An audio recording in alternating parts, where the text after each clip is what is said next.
Hi guys, welcome to another Diwali tutorial, and today I wanted to show you another technique where I use negative die cuts rather than the positive die cuts.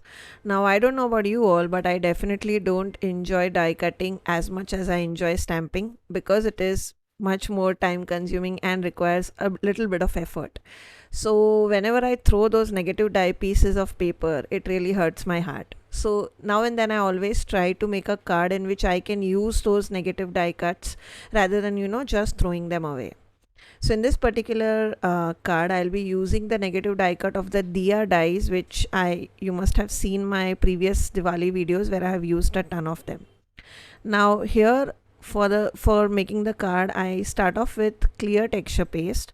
Now this is old bottle of craft angles clear texture paste, hence you can see that it has slightly started drying out, and that is why I wanted to use it before it dries out completely. And in this particular card, what I'm doing is I'm combining it with another newly launched craft angles product, which is liquid acrylics. Now these are perfect to tint your resins, to tint your liquid glaze and use it as an acrylic pour, and also to tint your texture paste. I have used the color magenta and I have combined them with clear texture paste and just created, just adding it on the top of my A2 card base, just creating a colorful layer, a colorful rectangle on top of which my negative die cut will sit. And now I am adding some silver gilding flakes on top of it. Now since this texture paste is not completely dry, while it is drying, since I have stuck silver gilding flakes on top of it, it will dry with those, the silver gilding flakes will dry permanent on the top of the texture paste while drying. Now I'm using heating tool over here, but normally since we are doing a video and it is time bound thing, but if you are doing this at home, I normally let my texture paste dry. Now you can see that I kept the rectangle of that die cut piece, the negative die cut, and tried to see that the rectangles are of similar sizes. And here I am showing you another piece which I created from the leftover paste, so nothing goes to waste. I can use this background later on in one of my mixed media projects because it is quite a grungy background that I created, or one of the card project, it depends. So these were the two backgrounds that we created using some clear texture paste and some liquid acrylics. And here you can see me applying the negative die cut and just playing around with ideas on how it looks, etc. Now you can see that while I was applying the texture paste, I used an acetate piece rather than directly adding the texture paste on top of my mat and using it. Now that is because craft angles texture paste does stick to glass, so I will definitely not suggest that you use it directly on your media mat or on your Wendy Vecchi station. Use a paper, mix it on top of a paper or acetate like how I did it, and then use it. Don't directly use it on your surfaces, or use a non-sticky mat. Now here I just trimmed it down further because I wanted that pink to pop through behind the Diya die cut that we are using. So I trimmed the edges further of the white negative piece that we have, and then just to add a little bit of more interest, I am adding some blue foam tape to mount my die cut piece on a height over the background that we have created. Now this is a very fun, abstract modern day kind of a Diwali card. This is not your traditional Diwali card. Even the color palette, that is why what I have selected is pink. So even though it's a traditional vibrant color, it still has its touches of modern day Diwali kind of a thing.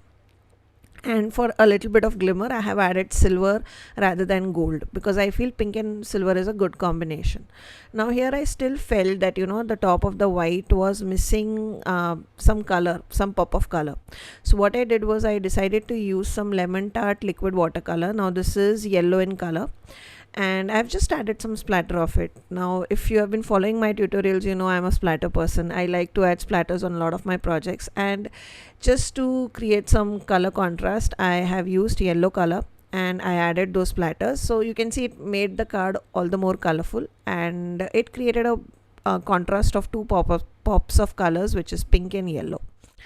Now second thing that I wanted to add was of course sentiment, and I was just checking all those Craftangle's Diwali stamps which I showed you, which were released in past 3-4 years. So there were a lot of options to choose from.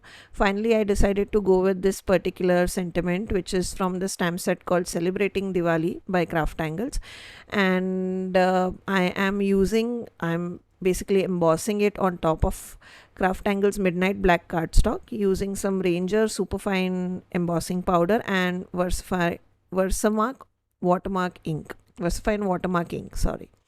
So what this will do is this black will add another pop of color. So basically, normally I tell you to use the same color across the card. However, in this particular card you would see me using a lot of contradictory colors like pink and yellow and black.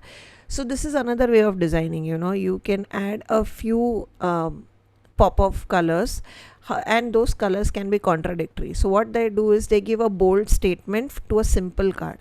Since this card did not have a lot of focal point, because we are using negative die cuts, there is no positive die cut to create a focal point.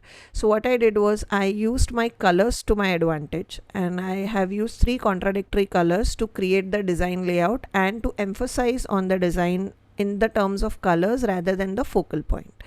So this is another way of designing. It's just there are different ways, and once you start doing it yourself, you'll realize that which suits what kind of design layout.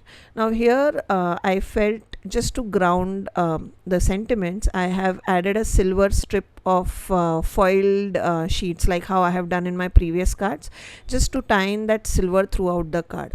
And that completed my card. A very quick card and a very fun card, personally one of my favorite. I hope you enjoyed today's tutorial. If you did, don't forget to like, comment, and do consider subscribing. I'll see you in my next tutorial. Till then, take care. Bye bye.